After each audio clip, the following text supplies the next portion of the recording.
Hey everyone, so today I'm going to be talking about Baiser de Russie, pretty sure I butchered that again, from Guerlain. It is a beautiful, beautiful fragrance that I've really fallen in love with recently, and I just wanted to share my thoughts. So if you're interested to know a little bit more about this fragrance, then keep watching.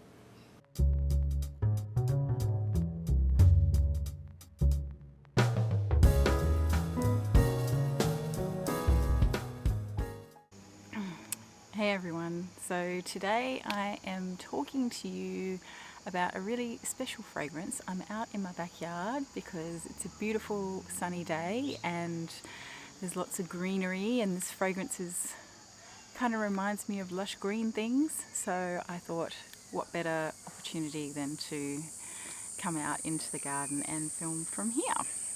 I was first introduced to this fragrance properly last year. I had heard about it previously and I had avoided trying it because I had assumed that I wouldn't like it for reasons that I will go into shortly. So the fragrance is, I'm just trying to get the stopper in. It is Baiser de Russie, and it was originally released in 2009, I think, as part of Guerlain's Une Vie, Un Parfum line, which which basically means a city, a fragrance. So they released, I think, 5 fragrances in the line.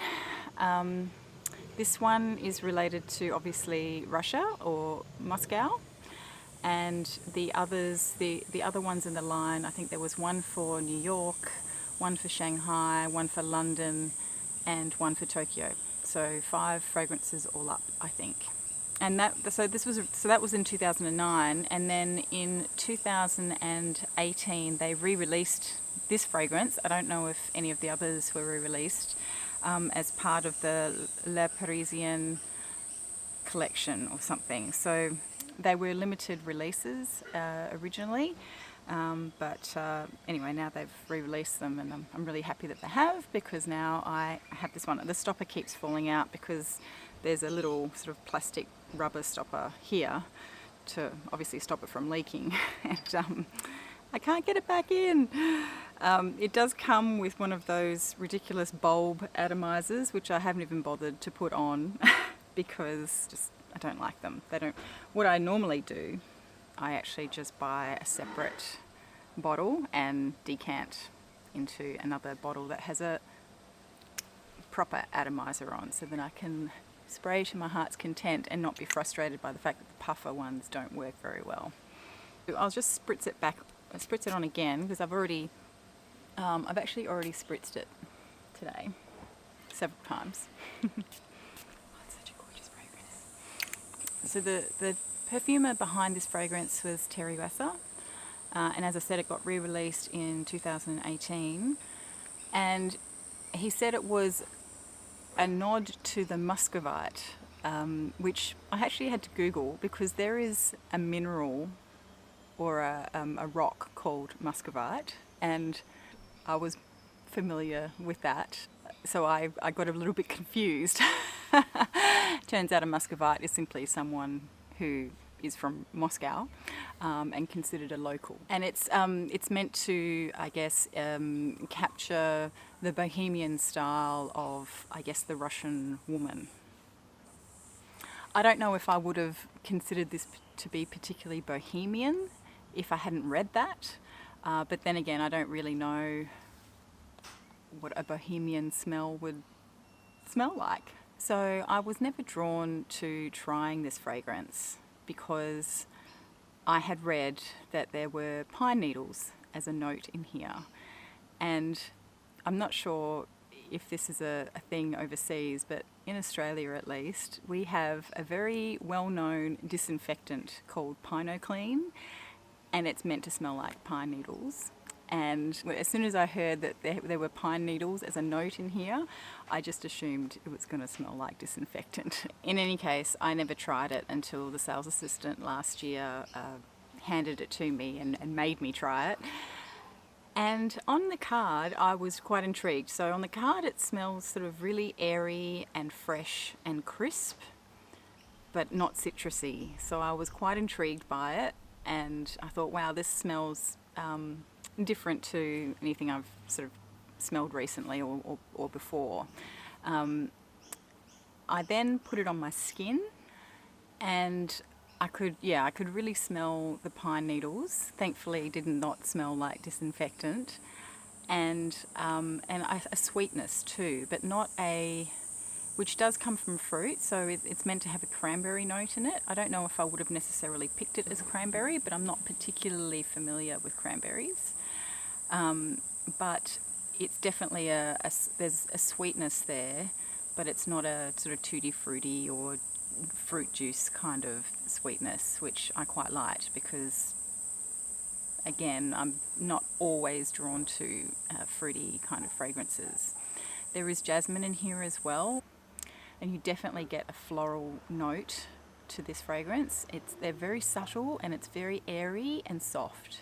And then in the dry down, you also have musk. So it becomes a musky fragrance in the dry down, but not a heavy musk. Again, throughout the whole fragrance and the whole progression of this fragrance, it stays very airy and light. So to me, this fragrance really smells Arctic because it smells cool and fresh and crisp.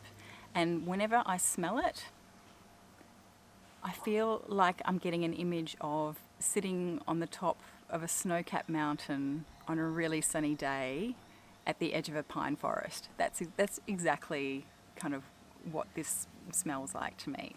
It is really, really beautiful. When it starts to dry down, that really crisp opening starts to become a little bit sweeter, and it actually becomes creamy in the dry down. But it's not a heavy creamy. It's almost like a sweetness, a veil of sweetness, which is completely transparent and you can see through it, but it's still there. Or to say it a different way, I would maybe describe it as it's like the sweetness of a sorbet, which is really tart and fresh and crisp, but with a little bit of whipped cream, kind of just a tad, not a lot, and whipped into it. So it's just a slight creaminess, and that obviously comes from the sandalwood and the tonka bean and the musk in the base. So it does dry down to be quite sweet, not cloyingly so though, because you still can smell those pine needles all the way through, and they just keep it really light and uplifted. There's also a caramel note in this, which I guess also lends to the sweetness in the dry down. And so it does have a gourmand feel about it, but it's very subtle and it's very refined and very sophisticated, I feel. It doesn't feel like an overtly cupcakey vibe or anything like that. It's just a slight creaminess from the tonka and the caramel and the fruit. But again, that's just coming through a curtain of fresh pine needles and citrus in the top. So the actual notes are bergamot, plum, pine needle, lemon and absinthe. The mid notes are cranberry and jasmine petals. And then in the base you've got caramel, sandalwood, tonka bean, white musks and vanilla. This is not a massively projecting fragrance. In fact, even from when you first spray it on, it doesn't project too boldly, and I don't think it has a massive sillage cloud either. It's just very refreshing and uplifting. I like to spray it on after I've had a shower because it's got that real clean smell to it, and it's kind of sweet too, so it blends with my skin really nicely. It does dry down to be a skin scent pretty quickly. But the thing is about this one is that unlike other fragrances that become skin scents, they tend to die away really, really soon. For me, at least, I find this fragrance actually lasts a really long time. I think, you know, I can still smell it. If I was not to spray anything else over the top, I would be smelling this about 6 hours later. I have sprayed it on before, sort of in the evening when I've had a shower in the evening, and I could still smell it quite strongly by the time I went to bed, maybe 4 hours later. So I imagine I would probably get a good 6 hours out of this fragrance.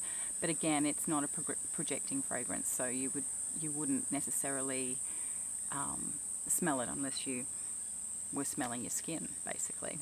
And so for the price, I think that a lot of people might be disappointed with this fragrance for that reason, because it doesn't project, it's not very loud, and it does die down to a skin scent. But the actual scent, if I was just judging this fragrance just on the scent alone, I would consider it to be well worth the price, because it is so unique and so different.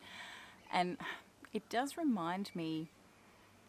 actually remind me of something from my childhood. I'm not sure what. It's whatever it is just sort of on the edge of my memory, and I can't quite grasp it. But on the whole, I would say it's actually quite a unique fragrance. I don't think I've smelled any other fragrances on the market that smell quite like this. It is very, very unique, and it's extremely, extremely beautiful.